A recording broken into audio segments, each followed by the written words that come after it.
반갑습니다. 오늘 본문은 욥기죠. 욥기를 1장부터 42장까지 읽어보면 이해 안 되는 부분들이 참 많죠.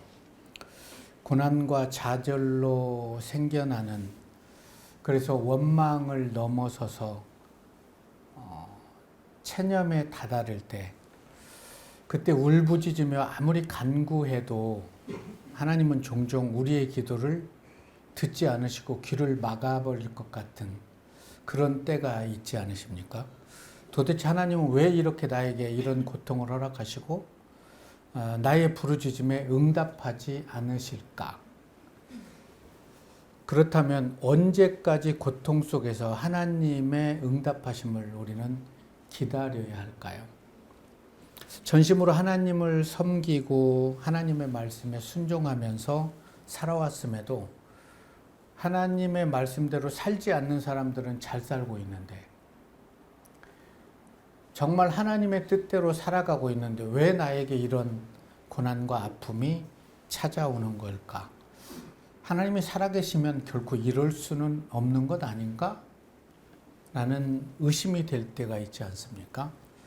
욥기는 고난과 환난은 형통으로 해결될 문제가 아니라 하늘의 밀알이 땅에 떨어지는 것은 버려지는 것이 아니라 심겨지는 것이기 때문에 그 심겨짐을 내 삶으로 받아들일 때 많은 열매를 맺을 수 있다고 우리에게 제시를 하고 있습니다. 내 삶에 불어닥친 아픔과 고난 또한 없어져야 될 게 아니라 내 삶에 심겨져 썩어질 때 많은 열매를 맺고 풍성한 삶을 살아갈 수가 있다. 받아들이기가 좀 쉽지 않지요. 그렇다면 여러분들은 지금까지 살아오시면서 여러분의 삶의 고난을 얼마나 심으셨습니까? 인간은 본성적으로 윤리와 종교를 가지고 살아간다고 그래요. 특히 한국은 5,000년 저변에 흐르는 샤머니즘, 1600년의 불교, 500년의 유교, 그 이후에 140년의 기독교가 세워져 있기 때문에 샤머니즘적인 기독교 색채를 띠신 분, 불교적인 기독교 색채를 띠신 분, 유교적인 기독교 색채를 띠신 분, 그리고 기독교적인 기독교 색채를 띠신 분들을 우리는 만나볼 수가 있죠. 많은 사람들이 순천자는 흥하고 역천자는 망하니라, 맹자가 말한 명심보감에 나오는 이 말처럼 선을 행하면 선의 결과가, 악을 행하면 악의 결과가 나타나는 것이다. 이런 사상을 하나님을 믿는 사람들도 종종 그 사상을 은연중에 믿으면서 살아가고 있는 것 같아요. 감당할 수 없는 고난을 받아서 정말 죽기 일보 직전인 욥을 위로하기 위해서 온 세 명의 친구 엘리바스, 빌닷, 소발은 이렇게 내가 착한 일을 했으면 하나님이 축복을 해줄 텐데 너가 하나님 보시기에 악한 일을 했기 때문에 이런 고난을 받는 게 아니냐 라고, 엘리바스는 3라운드, 빌닷도 3라운드, 소발은 2라운드를 하지만 욥은 그렇지 않다 라고 하면서 나의 가는 길을 그가 아시나니 그가 나를 단련한 후에 내가 정금같이 나올 것이다, 이런 고백을 하게 됩니다. 시간을 조금 더 거슬러서 올라가 보면 예수님 시대에 예수님께서는 자신을 따르는 제자들에게 이렇게 말씀을 하시죠. 그때 예수님께서는 복에 대해서 얘기하는데 제자들은 세상의 복을 원했는데 예수님께서는 하늘의 복을 말씀하셨어요. 의를 위하여 핍박받는 자는 복이 있나니 천국이 저희의 것입니다. 아무도 그런 복을 받고 싶지 않았죠. 제자들도 그런 예수님의 말씀을 가슴에 새길 수도 없을 정도로 연약했어요.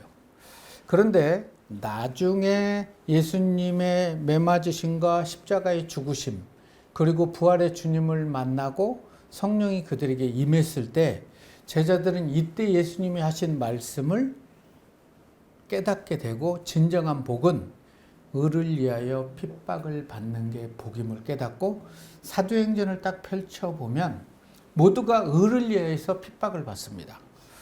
그들은 40의 감암매를 맞으면서 공회 앞에서 나오면서 능욕받는지를 기쁘게 여기며 나오게 되었던 것이죠. 욥기의 중요한 주제는 뭘까? 욥이 하나님을 어떻게 알아가고 있는가? 어디까지 알아야 되는가? 욥기 1장 1절의 말씀을 보면 대단하죠. 욥은 온전하고 정직하여 하나님을 경외하며 악에서 떠난 자지라. 퍼펙트 아닙니까? 온전하고 정직하고 하나님을 경외했던 욥의 삶에는 마땅히 하나님의 은혜가 흐르고 있습니다. 동방의 의인이었어요. 얼마나 하나님의 말씀대로 살아냈는지 동방에 소문이 났다고요. 마치 노아는 당대의 의인이라.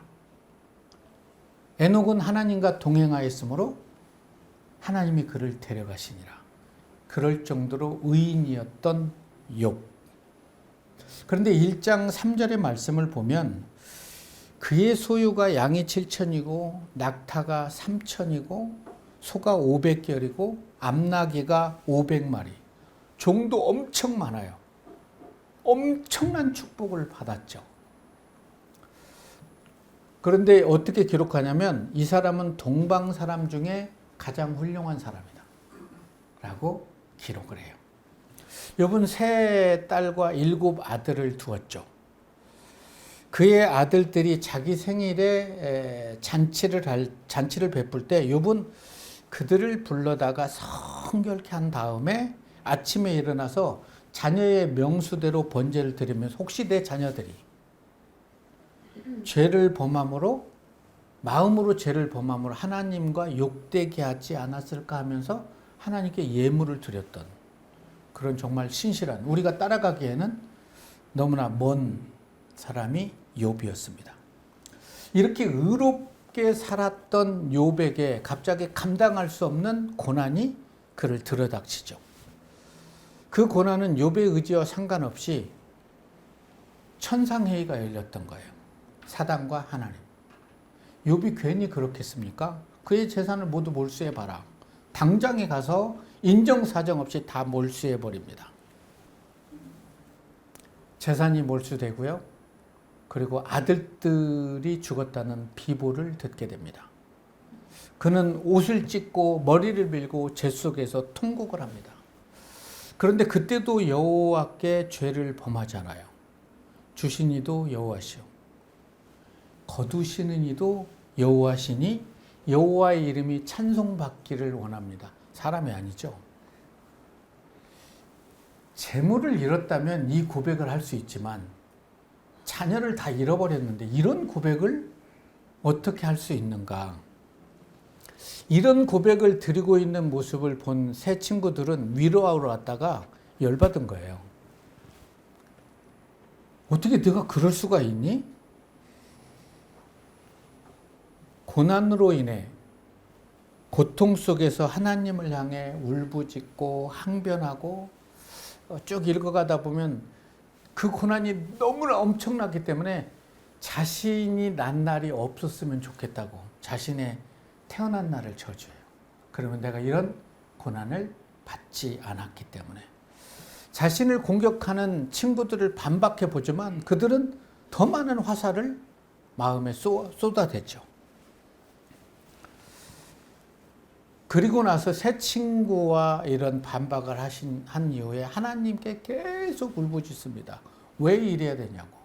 그럴 때 하나님은 욥을 찾아오시죠. 어떻게 욥은 이런 상황 속에서도 하나님을 원망하지 않았을까? 왜 성경에 욥기를 기록했을까? 오늘 함께 은혜 나눌 말씀은 욥기 42장 1절에서 6절의 말씀입니다. 욥이 여호와께 대답하여 이르되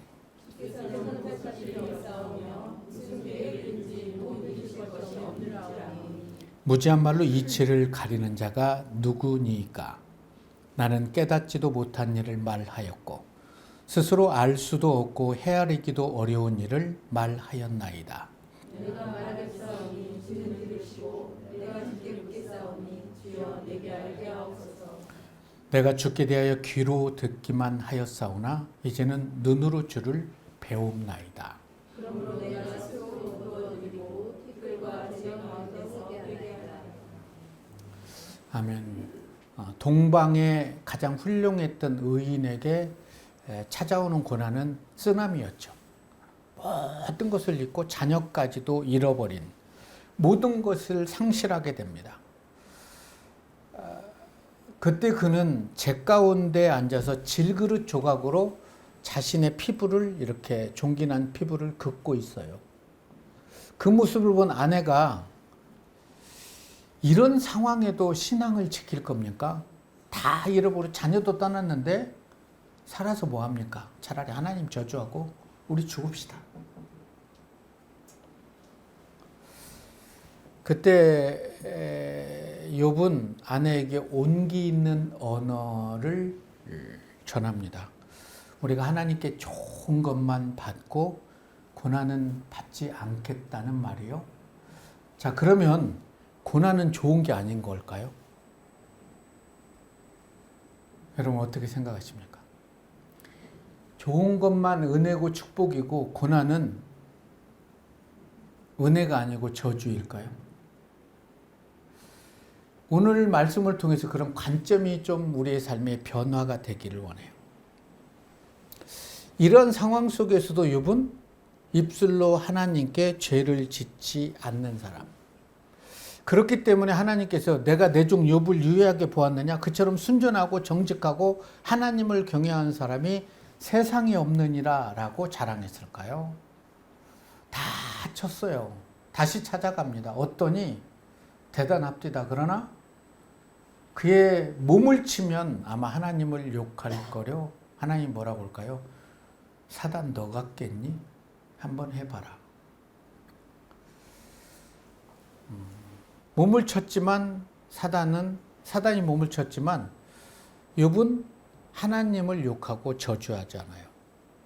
자, 요처럼 신실하고 정직하게 그렇게 살아왔는데 고난이 찾아오면, 나에게 고난이 찾아왔다면 나는 어떤 자세로 하나님께 나아갈 것인가? 저는 고난이 선물이라고 생각해요. 여러분이 하나님을 믿은 후부터 지금까지 여러분이 기도한 모든 기도를 하나님이 다 들어주시고 욥과 같은 축복을 주셨다면 이 자리에서 예배를 드릴 수 있을까요?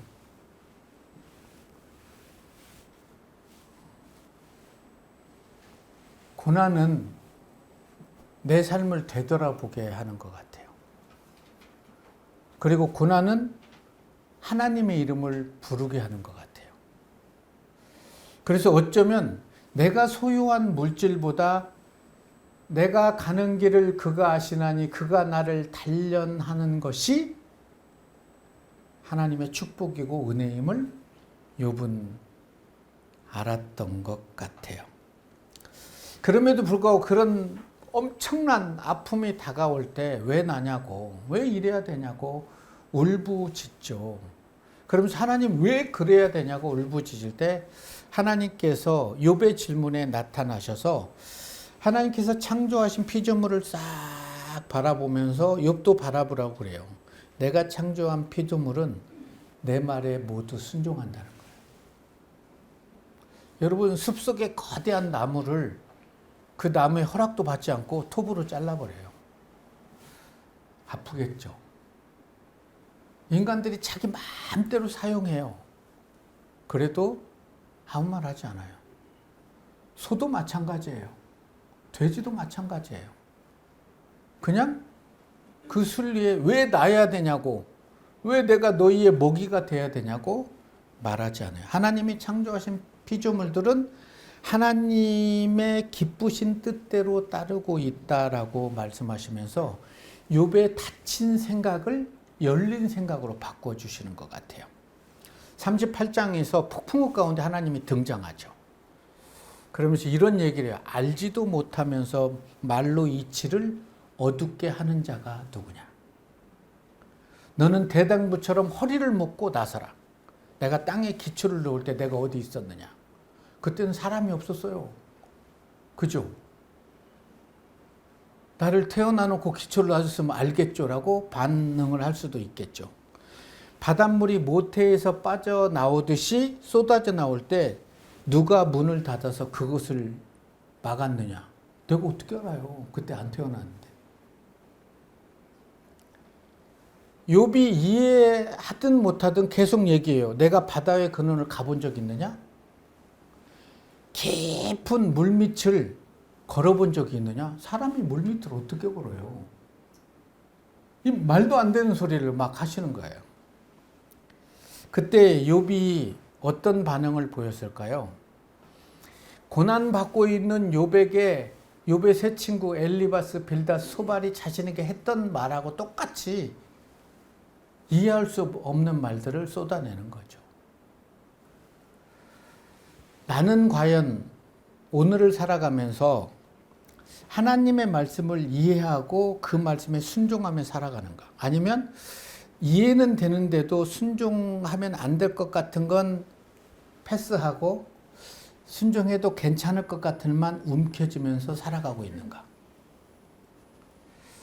하나님께서 나타나셔서 하신 말씀으로 인해서 욥은 자신의 생각이 얼마나 닫힌 생각이었는지를 깨닫게 되고 자신의 마음에 닫힌 창문을 열어놓게 됩니다. 그래서 오늘 본문 2절 3절에서 이렇게 얘기하죠. 주께서 못하실 일이 없사오며 무슨 계획이든 못 이루실 것이 없는 줄 아오니 무지한 말로 이치를 가르는 자가 누구겠습니까? 나는 깨닫지도 못한 말을 말하였고 스스로 알 수도 없고 헤아리기도 어려운 말을 말하였습니다. 욥은 고난 속에서 욥이 하나님께 드린 그 고백은 어떤 의미가 과연 있을까? 고난, 괴로울고 어려울 난. 이게 괴로움이 어려움으로 막 계속 확장되어지는 걸 고난이라고 그러죠. 성경의 인물 중에 욥과 견주어서 같이 고난을 받았던 사람을 선택하라면 저는 다윗을 선택하고 싶어요. 아들이 임신했는데 죽어야 되고 또 오빠가 딸을 강간하고 아들에게 쫓겨남을 당하고 엄청난 사울에게 쫓겨남을 당할 때 막 울부짖죠. 하나님 내 부르짖음에 응답하십시오. 왜 귀를 막고 있습니까? 내가 지금 당한 고난은 내 뼈가 촛농 녹듯이 녹아지고 있습니다. 막 이렇게 해요. 그래도 하나님이 침묵해요. 나중에 다윗이 이런 고백을 하죠. 고난 당한 것이 내게는 유익입니다. 이로 말미암아 내가 주의 율례와 법도를 배웠습니다. 고난 당하기 전에는 그릇 행하였는데 고난 당한 후에는 주의 말씀이 보인다는 거예요. 여러분, 축복 속에 있을 때 하나님의 말씀이 그렇게 잘 보이지 않습니다. 고난 중에 있고 고난 당하고 아플 때 성경을 읽어보면 시편의 다윗의 고백이 다 내 고백이 된 거예요. 나도 네 마음 안다 막 이렇게 하면서 성경하고 이렇게 하게 되는 것이죠. 대만 사람 엘리바스가 얘기를 하잖아요. 네가 악을 행했으니까 그렇지. 그럴 때 욥이 엘리바스에게 욥기 23장 정도에서 그러죠. 그러나 내가 가는 길을 그가 아시나니 그가 나를 단련하신 후에 내가 정금같이 나올 거야. 그때 엘리바스 뭐라고 해요? 하여튼 끝까지 가자는 거지 하면서 계속 변론을 제시하게 됩니다. 지금까지 살아오면서 정말 경건하게 신실하게 살아왔는데 감당할 수 없는 고난이 내 삶에 찾아오게 되면 나는 그 고난을 어떻게 대할 것인가? 하나님 이 고난을 물리쳐 달라고 할 것인가? 아니면 하나리 비라리 땅에 떨어져 죽으면 많은 열매를 맺기 때문에 고난을 주신 하나님을 찬양하면서 그 고난을 움켜쥐고 그 고난에 감사할 것인가? 아무 죄도 짓지 않았는데 모든 것을 상실해 버렸어요. 자녀의 생명까지도 다 빼앗겼어요. 이런 현실을 그렇게 빼앗기지 않은 사람들이 어떻게 이해할 수 있겠습니까? 왜 하나님은 이러한 일을 침묵할까? 침묵한 게 아니라 모든 사람들에게, 사단에게도 보여주는 거죠. 이런 믿음의 사람이 있다. 욥은 자신이 당한 고난이 왜 당했는지 알지 못하죠. 그렇기 때문에 하나님을 물고 늘어질 수밖에 없었던 거예요. 계속되는 하나님의 질문에 자신이 당한 고난은 억울할 일이 아니라 이 고난 속에 하나님의 기쁜 뜻이 숨겨져 있겠구나, 있지 않을까? 그걸 깨달은 욥은 다윗처럼 고난 당하기 전에는 내가 그릇 행하였는데 고난 당한 후에는 주의 말씀을 봅니다. 주는 선하사 선을 행하시오니 주의 말씀으로 나를 가르쳐 주십시오라고 기도하지 않았을까요? 시편 119편 72절에서 74절의 말씀입니다. 같이 한번 읽어보겠습니다. 주의 입의 법이 내게는 천천금은보다 좋으니이다. 주의 손이 나를 만들고 세우셨사오니 내가 깨달아 주의 계명을 배우게 하소서. 주를 경외하는 자들이 나를 보고 기뻐하는 것은 내가 주의 말씀을 바라는 까닭이니라. 언제쯤이면 주의 말씀이 천천금은보다 귀함을 우리의 삶을 통해서 깨달을 수 있을까요? 사람들은 우리가 예수를 믿고 천천금은을 소유한다고 해서 기뻐하지 않습니다. 주님의 말씀대로 살아가면서 고난도 은혜임을 고백하며 살아가는 그 삶을 보고 기뻐하는 이유는 주의 말씀을 바라는 까닭이죠. 교회 오빠, 암투병을 해서 결국에는 세상을 떠난 영화가 많은 영혼들에게 울림을 줬잖아요. 그는 단 한 번도 하나님을 원망하지 않죠.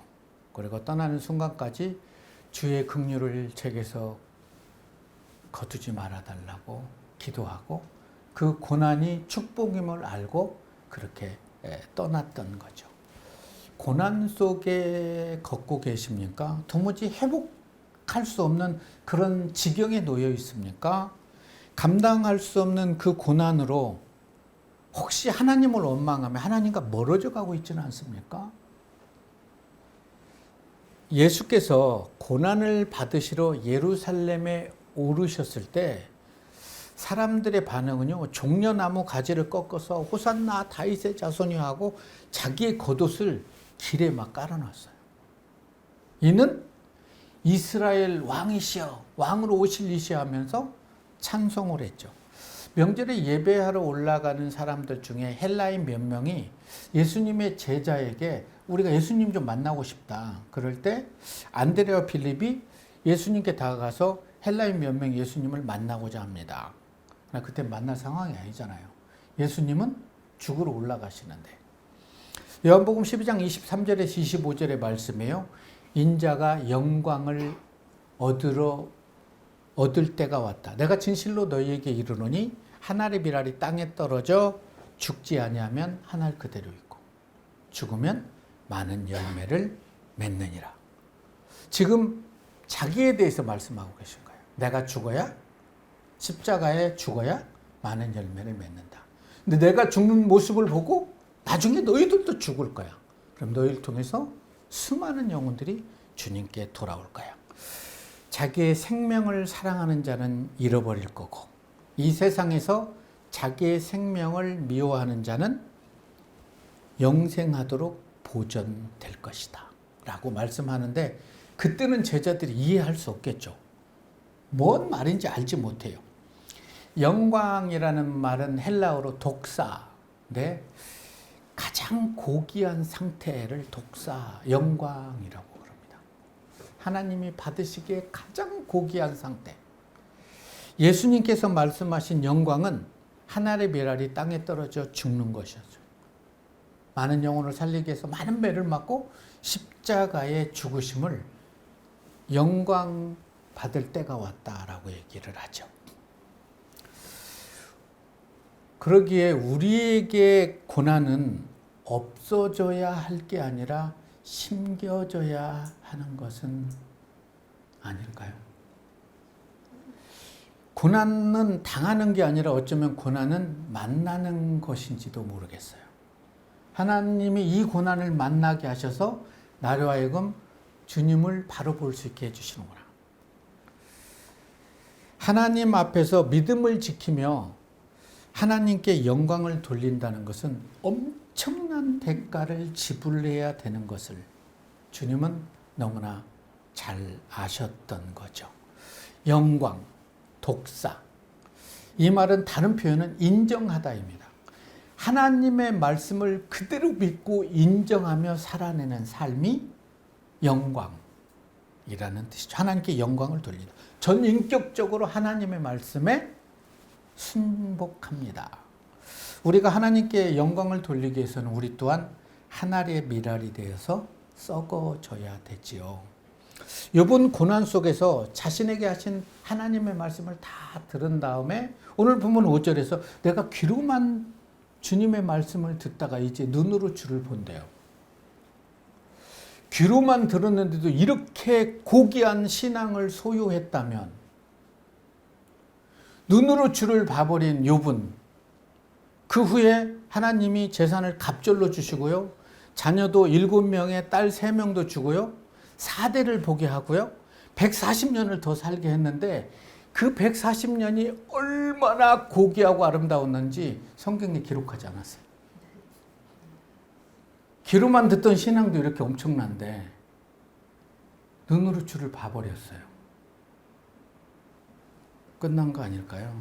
그래서 6절에 그러므로 내가 스스로 지금까지 정신없이 한 모든 말을 거둬들이고 티끌과 재 가운데 회개한대요. 회개할 게 없잖아요, 사실. 하나님이 사단과의 이런 건데 성인이 참회록을 쓴다고 그러잖아요. 우리 같은 사람은 참회록 못 쓰죠. 심심하면 죄된 생각도 하고 막 이렇게 하니까. 아무리 봐도 회개할 것 없는 것 같은 사람이 간절히 회개한다는 거예요. 그래서 자신이 내뱉은 말을 거두어 달라고. 혹시 그게 죄라면 용서해 달라고. 티끌과 재에서 하나님을 만나서 울부짖는 욥을 바라보는 욥의 아내는 어떤 마음이었을까요? 내가 서방 잘하던데 그랬을까요? 아니면 내가 정신없는 소리 했구나 하고 같이 무릎 꿇고 티끌과 재에서 회개를 했을까요? 자신에게 불어닥친 고난 속에서 하나님을 원망하지 않고 하나님께 복도 받았은즉 화도 받지 아니하겠느냐. 이 말씀이 많은 저에게 울림이 됐어요. 고난도 축복임을 안다면 기쁘게 맞이할 수 있지 않을까. 자, 입술로 죄를 짓지 않았던 아름다운 신앙을 소유했던 욥을 통해서 오늘을 살아가고 있는 우리에게 주신 메시지는 뭘까요? 베드로는 알고 있었던 것 같아요. 베드로 전후서는 베드로의 참회록이죠. 베드로 전서 2장 19절에서 21절을 저랑 같이 한번 읽어보겠습니다. 부당하게 고난을 받아도 하나님을 생각함으로 슬픔을 참으면 이는 아름다우나 죄가 있어 매를 맞고 참으면 무슨 칭찬이 있으리요. 그러나 선을 행함으로 고난을 받고 참으면 이는 하나님 앞에 아름다우니라. 이를 위하여 너희가 부르심을 받았으니 그리스도도 너희를 위하여 고난을 받사 너희에게 본을 끼쳐 그 자취를 따라오게 하려 하였느니라. 엘리바스 빌닷 소발의 행위는 옳지 않다 하나님이 말씀해 주죠. 그를 품고 욥이 기도할 때 하나님은 그들을 용서하시고 욥의 모든 것들을 회복시켜 주셨습니다. 하나님은 아브라함에게 아들 이삭을 모리아 산에서 번제로 바치라고 얘기해요. 3일 동안 처절하게 절규하지만 귀를 막아버리는 거죠. 아브라함이 이삭의 목에 칼을 대었을 때 그때야 아브라함아 라고 부르죠. 내 아들 이삭에게 손을 대지 마라. 그렇게 하나님은 아브라함을 몰아가셨고 욥을 몰아가시죠. 하나님께서는 독생자 예수를 겟세마네까지 몰아가죠. 그때 겟세마네에서 예수님은 하나님께 이런 고백을 피워 올리죠. 할만하시거든 이 잔을 내게서 멀리 하십시오. 그러나 내 뜻대로 마시고 아버지 뜻대로 이루어지기를 원합니다. 어떻게 이런 기도를 드릴 수 있었을까요? 지나가게 달라고 기도하고 또 기도하다가 하나님을 바라보는데 자신에게 잔을 주시는 하나님이 더 손이 떨리고 울고 계시는 거예요. 이 길밖에 없기 때문에. 하나님의 마음을 알아버린 거죠. 그래서 아버지 뜻대로 하게 해달라고 기도하죠. 인생의 노년에 다윗이 했던 고백 기억하시죠? 고난받는 것이 내게는 유익이었습니다. 이 말은 고난이 은혜이고 축복이었습니다. 그 고난을 통해서 주의 말씀을 보게 됐습니다. 주는 선하십니다 라고 얘기를 하죠. 뜻하지 않게 찾아온 이 엄청난 고난이 욥에게는 선물이었을까요? 고난이었을까요? 모든 것을 상실한 후에 다시 회복시켜준 하나님을 우리는 어떻게 평가해야 될까요? 그렇다면 예수님의 매맞으심과 십자가의 죽으심은 누구를 위한 선물일까요? 하나님을 위한 선물, 예수님을 위한 선물, 우리를 위한 선물. 내가 주께 귀로만 듣다가 이제는 눈으로 주를 봅니다. 하나님이 이 시험을 통해서 귀로만 듣던 신앙에서 눈으로 보는 신앙으로 성장하시기를 원하셨고 그 성장의 축복을 허락해 주셨던 것 같아요. 여러분, 고난이 없이는 성장하기가 쉽지 않는 것 같아요. 고난 받아야 알아서 하나님의 이름이 불러지고 성경의 말씀을 움켜쥐게 되는 거죠. 그러나 고난 받기 전에도 우리가 하나님의 말씀을 볼 수 있고 귀로만 듣던 하나님을 눈으로 바라보며 살아갈 수 있다면 얼마나 좋겠습니까?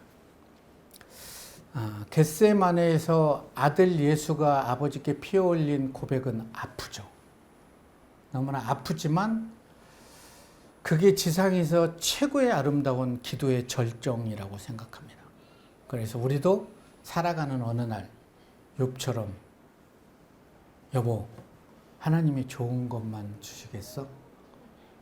고난도 주시겠지. 그런데 그 좋은 것보다 이 고난을 통해서 더 좋은 것을 우리가 품을 수 있지 않을까라고 고백하는 저와 여러분이 되시기를 주님의 이름으로 축원합니다.